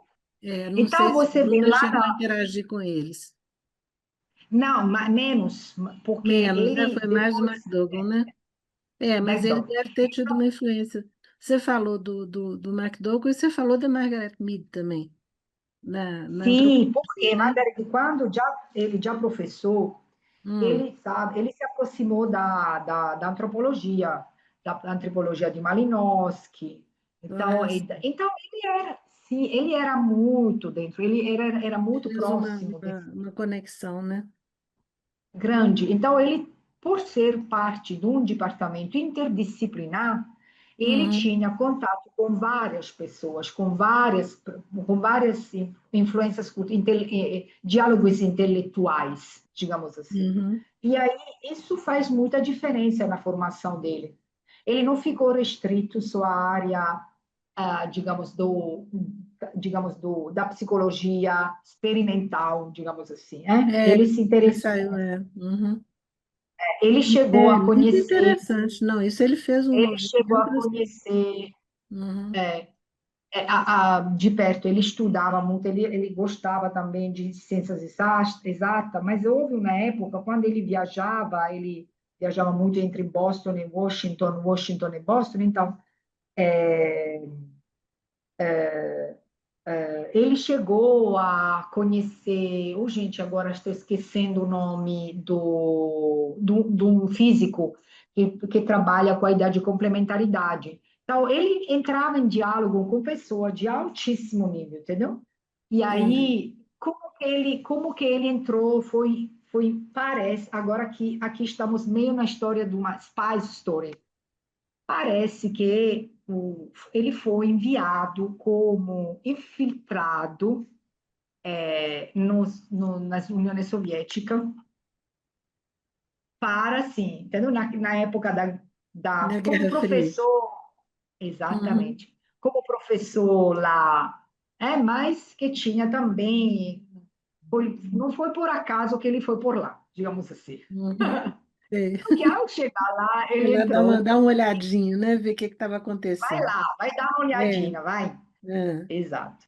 É por isso que ele foi enviado, assim, a convite da Universidade de Mosca, ele foi lá, e o engraçado Reginelli, né, sabe o que aconteceu? Ele foi lá duas vezes, se eu não me engano. Numa dessas circunstâncias, o Walsiner, que era aluno de graduação, Ah, sim. pegou um trem, aluno de pós-graduação, ele pegou um trem, foi até lá, e para assistir a aula de Brunner. E Brunner, uma noite, sempre sem avisar, entra no dormitório dos alunos para dialogar com os alunos. Você está Uhum. fazendo o quê? Está se interessando do quê? E Jan Balsiner conheceu, nessa circunstância, Oh, que esse bacana. professor, que é bacana, não é? Aluno, ele Muito menino, interessante, é. muito engraçado. E para dizer que ele, o interesse dele era de verdades com pessoas mais jovens, que ele queria saber como as pessoas pensam. O que que Nessa eles estão circunstância, pensando? Uhum. nessa Bacana. circunstância ele encontrou Luria Outro Lúria, Alexander né? Uhum. e começou essa amizagem. Ele foi praticamente anfitrião de Brunner lá. Uhum. Então, de lá, eles começaram a trocar mensagem, corresponder, assim, mandar letras, cartas. E ele Uhum. convidou Alexander Luria lá nos Estados Unidos. Não foi fácil trazê-lo, É, mas consegui. É. foi Tem a várias primeira assim, vez que o Lúria foi aos Estados Unidos. vai, foi, É? primeira vez. É.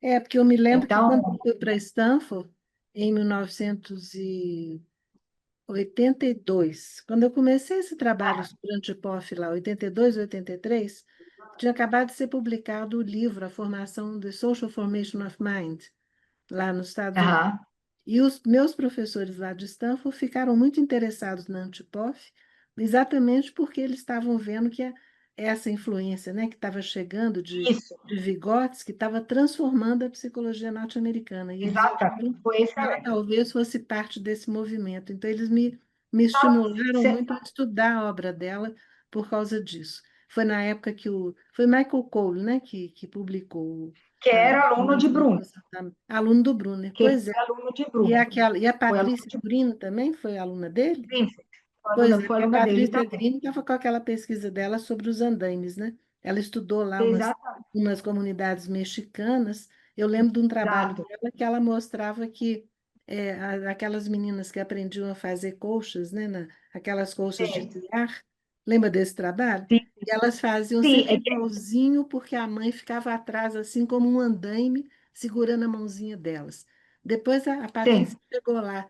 Anos depois, ela voltou na mesma comunidade para ver o que tinha acontecido e ela ficou surpreendida que as colchas começaram a aparecer com desenhos diferentes. E ela foi ver por quê. sim, E aí ela descobriu que a comunidade agora, as mães não ficavam mais como andaimes. Elas ficavam lá fazendo outra coisa e ficavam de é, longe, assim, orientando as meninas, e as meninas começaram a criar é, novas formas, né? do jeito delas. É, sim. Exatamente. Então, é isso mesmo, é esse movimento que levou. Então, foram anos muito interessantes. O próprio Michael Cole, que agora está com Então, 90, mais ou 98, acho, uhum. 97 anos de idade, ainda ativo, ele está faz É, aulas. vai Não fazer. aposentou, mas Uhum. está fazendo assim alguma live, algum webinar, ele faz e É, continua. uhum. Que foi lá na África, que estudou, que estudou o É, processo de categorização, fez um trabalho. E aí foi um ele movimento produziu, muito importante. É. exato. Pois é, então Tem tudo nasceu ali dessa conexão nasceu, do Brunner e de nasceu. uma busca de uma alternativa ao behaviorismo, né? Exatamente, É, exatamente. foi um processo que começou, que despertou muito assim. Depois, não foi o único, claro, mas ele foi entre os pioneiros É, que fizeram é, isso. que segurou, né, e levou à frente, né, essa perspectiva. Muito bacana, viu, É, Bruno? Eu exatamente. E fiquei. com tantas, assim, como eu estava dizendo, com algumas, assim, imprecisão nas traduções. Tem todas, assim, uma dinâmica, aquele que fica, assim, atento aos Hum, detalhes da tradução. Foi, assim, a primeira versão de Totem, Pensamento e Linguagem, tinha alguns erros que depois foi revisitado e tal, tal, tal. Tal, mas que fiz o contrato, que proporcionou isso, o primeiro contrato para ser traduzido foi Brunner, lá. Então, entendi. foi ele mesmo que se Ele falava preocupou. russo, então? Ele falava russo? Não, não Ele foi era... ele que fez Não? a tradução. Não, Não mas ele, fiz ele a ele tradução, sabia ele não russo? Ele falava russo. dominava o idioma? Não, Não, né? não, não. Ele Falava o não. polonês, Mas né? Michael Provavelmente. Cole, sim. Ah, é? Mas que Michael estudou lá, Cole né? fala russo, falava russo. Uhum, Sim, Michael entendi. Cole falava russo. Fala russo. É. Uhum. Então, aí, nesse É, movimento. você sabe Muito Pina, que eu bacana. acho interessantíssimo. Você sabe que eu não me importo muito com esses erros de tradução, porque É, a gente trabalha com aquela ideia da apropriação, né?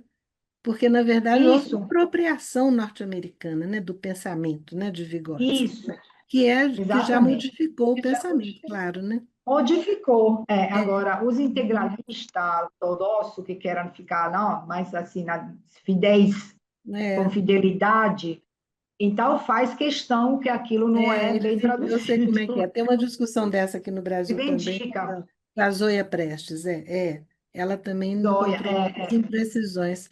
Eu acho que essas imprecisões é igual aquele negócio do inconsciente, né, que o Freud fala, né? São os momentos em que o inconsciente se revela, é o momento em que a apropriação se revela na imprecisão, porque aí há uma apropriação cultural mesmo. Você traduz aquele pensamento para o seu isso. contexto, né? Eu acho que, exato, eu acho que é até interessante estudar essas formações intermediárias entre o original, É, porque isso diz muito também do que, como é que entra dentro de um determinado é, ambiente cultural, o que é exatamente. trazido, por quê. Acho que Hum, isso já é um produto cultural em si mesmo. É Pois é, interessante já é estudar. um produto cultural, exatamente, já é outra teoria, não é? Que É, foi reformulada e eu acho que a gente está estudando agora, né, Raquel, a apropriação de Vygotsky aqui no Brasil. Nós começamos um projeto, está indo devagarzinho, assim, porque uma vez ou outra a gente consegue. Marilene já fez uma primeira versão da apropriação na área da psicologia da arte. E mostra sim, exatamente isso, que tem alguns elementos que aqui no Brasil fazem mais sentido na teoria de Vygotsky por causa do contexto, entendeu? Então as pessoas apropriam de uma maneira diferenciada mesmo. Isso é que é bacana a gente claro. estudar, né? Mas muito bonito, É sua um apresentação antropofagismo maravilhosa. da teoria, Hein? o Hein? antropofagismo da teoria. É a antropofagia, a própria antropofagia. Voltamos lá no Oswald Exatamente. de Andrade, Exato, exatamente, exato. pois é. Você queria, ô mas a Raquel Pina, também quer perguntar, né? não, eu fiquei assim querendo conversar com você, porque uma coisa que eu trabalho muito com os meus alunos e que eu aprendi um pouco com a Regina, assim, né, é que a psicologia, ela sempre, as teorias sempre vem responder umas demandas do tempo, né? E aí você falou da preocupação do Brunner com os dilemas humanos e falou dessa coisa de um impacto aí da Primeira, da Segunda Guerra na obra dele. Você sabe falar um pouquinho mais disso, assim? Como que impacto que teve? Sim, Porque, por exemplo, tem a Reggio Emília que você falou, né, que nasce depois da Segunda Guerra e tudo, mas no é. pensamento dele, você acha que essas guerras, essas tensões, como da Guerra Fria, como é que você pensa isso aí? Como é que você vê no trabalho dele? Ó, eu posso te dizer que é interessante, engraçado, porque não foi no imediato, logo depois tenho documentos que eu achei dentro desse arquivo. Logo depois da Segunda Guerra Mundial, ao acabar, ele era ele fazia parte da American Psychological Association, já existia, tá? E na época ele fazia parte de um comitê que era das relações internacionais. Acho que era o precursor da sociedade, da divisão que eu agora sou presidente. Então, eu apresentei esse link no meu Presidential Address o ano passado, porque achei esse documento bacana. Então, Brunner, depois da devastação da Segunda Guerra Mundial, ele faz o quê? Ele faz uma carta que foi traduzida em vários idiomas, enviados a todos os colegas, digamos, vários países do mundo, inclusive Brasil, América Latina toda, Europa, Japão, Austrália, para dizer para fazer um levantamento. Qual é a prioridade agora, frente a essa devastação, para que nós não, para evitar, para impedir, o que temos que fazer como psicólogos, como cientistas, para construir alguma coisa para não levar isto isso não vai se apresentar nunca mais na vida da humanidade, entendeu? Então, essa carta foi enviada no mundo todo, recebendo várias sugestões. E ele organizou assim, um documento, que é praticamente um manifesto, gente, impressionante. As temáticas que foram levantadas para essas pessoas são, para esses professores, colegas da época, são as mesmas com as quais a gente está agora. É impressionante. Impressionante. Agora, tipo, como é que os nacionalismos pode fazer com que, entendeu? Que essas ideias de nacionalismos seja a dinâmica entre o individual e o coletivo. Como é que isso se pode se dar? Como é que a gente vai trabalhar isso? Entendeu? Que não se torne autoritarismo. 2, como é que essa introdução de elementos tecnológicos, né? Em 1945, e agora nós estamos com a inteligência artificial, mesma discussão. Como é que isso cria, quais são as preocupações com o mercado de trabalho, tudo isso com a identidade. Então, as preocupações eram sobre as mesmas coisas que estamos discutindo agora. Impressionante. E Brunner foi uma pessoa que tentou o diálogo o mais amplo possível, dizendo: somente nós não vamos em nenhum lugar. Nós precisamos juntar as forças, entendeu? Vamos fazer um trabalho em parceria. Essa visão eu acho interessante, vendo dos Estados Unidos, que sempre se achavam. Entendeu? Então foi uma proposta de vamos junto na mesma direção, porque agora nós precisamos unificar os esforços, integrar os nossos esforços em prol de uma visão mais integrada. Não podemos cada um ficar, porque isso criou um desastre desse tamanho, entendeu? A gente O precisa. desastre tá muito grave, né? Estava lá, estava O lá. Bruno chegou a participar do movimento da Educação para a Paz? Não, Não, né? diretamente ele Aliás, esse não. movimento eu acho que ele não foi para frente, né? Ele começou lá em Genebra no período entre guerras, né? O Piaget, É, inclusive, foi premiado. Você sabe que ele recebeu o título de doutor honoris causa em Harvard, né?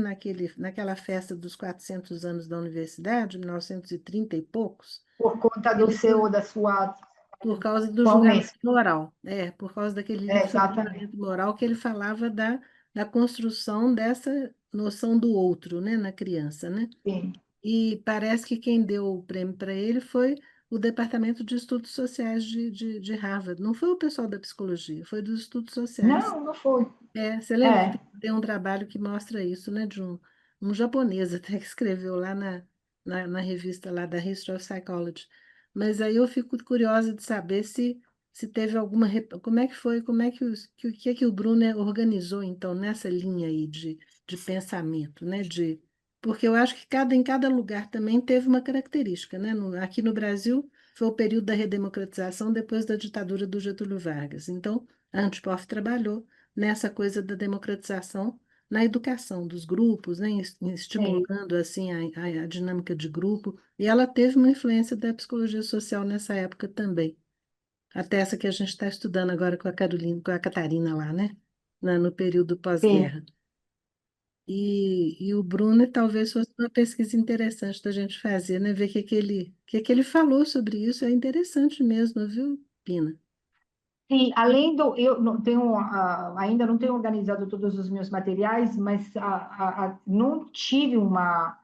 Ele se envolveu dentro dessas coisas mais de criações de redes de pesquisadores para Sei. isso, mas ele não chegou tipo a fazer um trabalho sobre como o PG fez com, digamos, aprofundado, científico, entendeu? Ele ficou mais à frente de comitê, fiz esse Hum. trabalho um pouquinho mais político É, nesse deve ser. sentido. E você falou daquele comitê, né? Porque realmente os americanos, nos anos 50 teve aquela comissão, né, ministerial.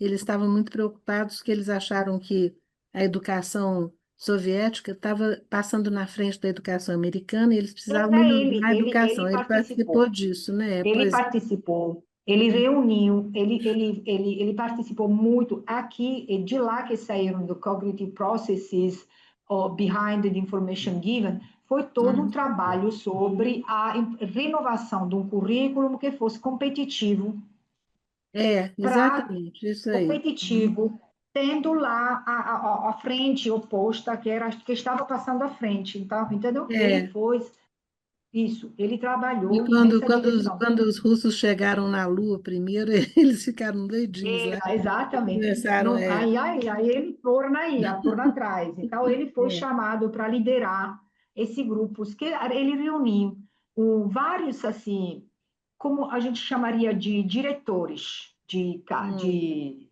instituições educacionais, inclusive de escolas. Ele juntou um povo gigante Ah, e então tá reuniu vendo, ele ele. fez um trabalho, é. Tá, fiz Uhum. foram nas sessões de reuniões. Ele estava à frente desse comitê, que agora estou esquecendo o nome, mas passou. Se o trabalho se chamou como lugar onde ele estava se reunindo. Agora é o nome de uma cidade que eu estou Ah, esquecendo. entendi. Ele Mas, fez uma reunião, né? É, entendeu?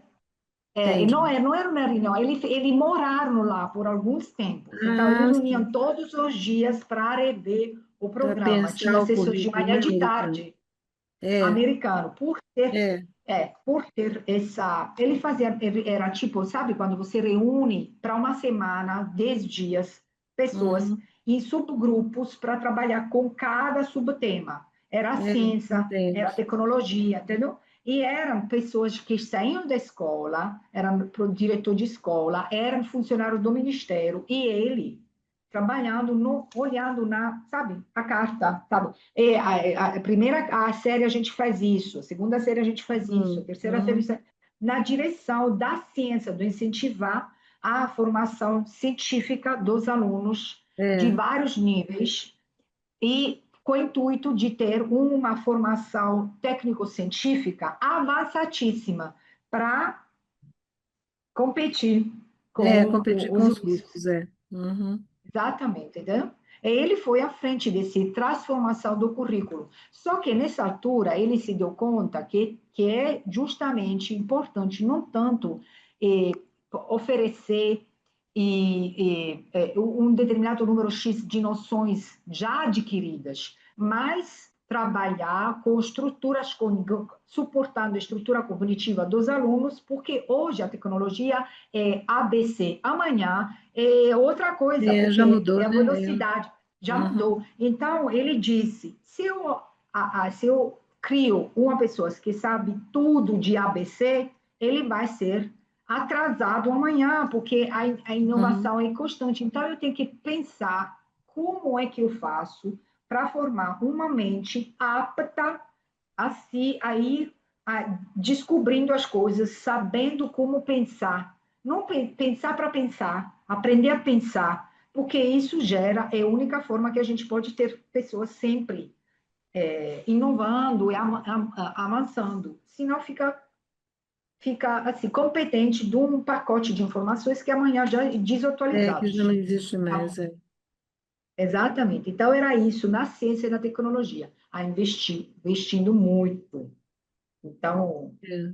mas, E essa ideia que você falou também aí da educação como um espaço para o desenvolvimento da intersubjetividade, eu acho muito importante. Essa a gente não tem Ah. ainda, né? Não temos E ainda também, tecnologia educacional, né?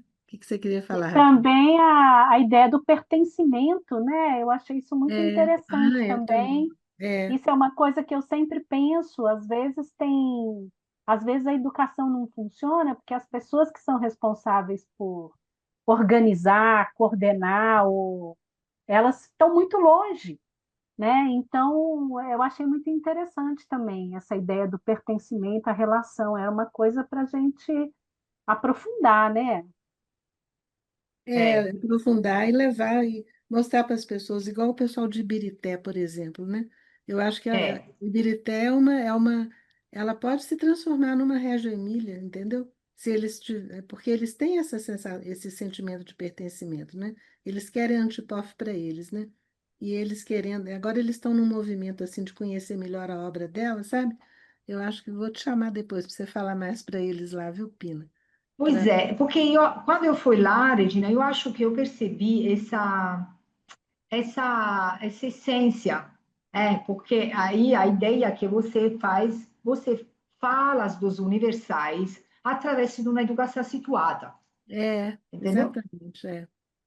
Então é isso. Então a ideia é que você está no lugar, acorde numa cama, come aquilo, mas isso não significa que isso é limitado ao lugar. O lugar que dá as raízes para você aprender o universal É. do conhecimento, entendeu? Você é a outra, no caso de Brunner, na escola, na sua percepção, na sua análise do porquê Reggio Emilia foi tão sucedido. Ele fala assim que existe uma regionalidade, existe uma raízes daquela comunidade que se preocupa, que investe na educação, que é a comunidade que está querendo que Uhum. aquilo aconteça, entendeu? Então, está acompanhando isso toda hora. Então, você não pode, para uma experiência inovadora sucedida, ela não pode cair do nada, se implementar sem nada, entendeu? Tem que ter um Tem que ter uma território base ali, né, comunitária. é, É isso mesmo. Quer dizer, a dimensão comunitária, comunitária, né, é fundamental, É. né? Uhum. fundamental. Então, isso, por exemplo, você não pode pegar, fazer o copia e cola, mas você pode identificar os elementos essenciais porque uma realidade funcione. Então, a ideia de uma base comunitária, entendeu? É. Muito forte. E o fazer, o começar com os fazeres, com coisas concretas, entendeu? Uhum. E aí, de lá vai para o icônico e o simbólico. Tudo bem. Proposta dele. É muito Pois bom, gente. Eu também queria agradecer, né, a disponibilidade aí de vocês duas, Pina, Regina, acho que a conversa foi muito boa, de alto nível, e então agradecer muito, porque sei que são pessoas ocupadas, né, mas que a gente gosta de conversar dessas coisas, né, e acho que é Não, esse é importante, o nosso food for como thought. são ocasiões É, de grande é, aprendizado. Muito, é, muito agradecida. Muito a agradecida gente aprende mesmo. muito e também evidenciar, né, esse patrimônio mesmo, que é o pensamento do Brunner, né? Então, uhum. queria agradecer muito, muito obrigada aí.